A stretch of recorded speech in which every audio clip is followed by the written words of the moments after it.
যাদের রাতে ঘুমাতে দেরি হয় তাদের জন্য খুব গুরুত্বপূর্ণ একটি কথা। এক ব্যক্তি হজরত ইব্রাহিম ইবনে আদম রহমতুল্লাহি আলাইহি এর সাথে তর্ক করছিল যে বরকত বলতে কিছু নেই। তিনি বললেন, তুমি কি ছাগল ও কুকুর দেখেছো? লোকটি বলল, জি দেখেছি। শায়েক লোকটিকে জিজ্ঞাসা করলেন, বলতো কুকুর আর ছাগলের মধ্যে কে বেশি বাচ্চা দেয়? লোকটি বলল, কুকুর। শায়েক বললেন, এদের মধ্যে তুমি কোন জন্তুটিকে বেশি দেখতে পাও, কুকুর না ছাগল? লোকটি বলল, ছাগল। শায়েক ইব্রাহিম ইবনে আদম রহমতুল্লাহি আলাই বললেন, ছাগলকে মানুষ খায়। কোরবানির সময় কত ছাগল কোরবানি করা হয়, এরপরও ছাগলের সংখ্যা বেশি দেখা যায় না কম? এর রহস্য কি বলে মনে হয় তোমার? লোকটি জিজ্ঞাসা করল, কি রহস্য শায়েক? শায়েক বললেন, একবার ভেবে দেখো, এটা কি বরকত নয়?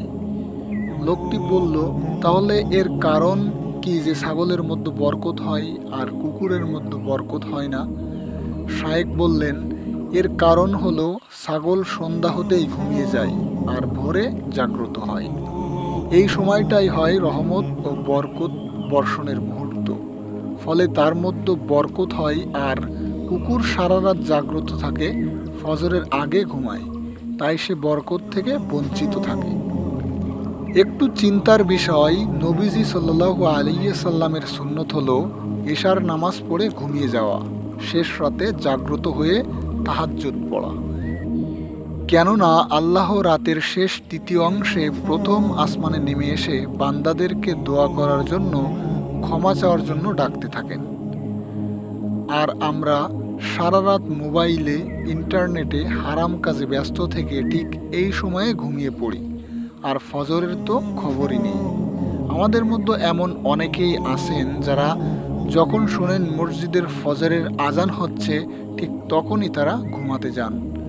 তাদের মনে হয়, হাই রে, ঘুমের সময় হয়ে গেছে, কিন্তু তাদের এটা মনে হয় না আজানটা যখন হয়েই গেছে নামাজটা পড়ে ঘুমিয়ে পড়ি। অথচ রাসূলুল্লাহ সাল্লাল্লাহু আলাইহি সাল্লাম বলেন, ফজরের কেবল 2 রাকাত সুন্নত সালাত পৃথিবী এবং এর মধ্যে যা আছে সব কিছুর চাইতে উত্তম। সুবহানাল্লাহ। তাহলে 2 রাকাত ফজরের কতটা মর্যাদা হতে পারে? এমন অতি মূল্যবান সময় আমরা ঘুমিয়েই কাটিয়ে দিই। তাহলে আমাদের কাজকর্মে আল্লাহ বরকত দিবেন কিভাবে? আবার আমরাই দোয়া করি, অস্থির হয়ে যাই আর ভাবি আল্লাহ আমাদের দোয়া কবুল করেন না কেন?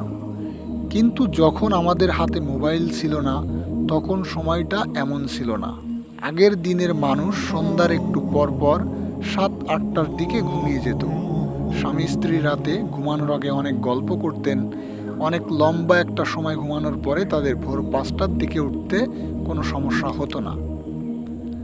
ভোরবেলায় তারা খেতে খামারে কাজ করতে চলে যেত, দুপুরের মধ্যেই কাজ শেষে বাড়ি ফিরত, তারপর বউ বাচ্চাদের সাথে সময় কাটাতে পারত। কিন্তু এখন আমাদের আর সেই সুযোগ হয় না।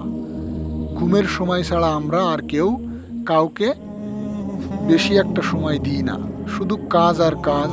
আমাদের সামাজিক বন্ধন ঠুনকো হয়ে যাচ্ছে। নারীরা তাদের সঙ্গীর কাছে সময় ভিক্ষা চাইছেন, পুরুষেরা তাদের নারীর কাছে, কিন্তু কেউ কাউকে সময় দিতে পারছে না।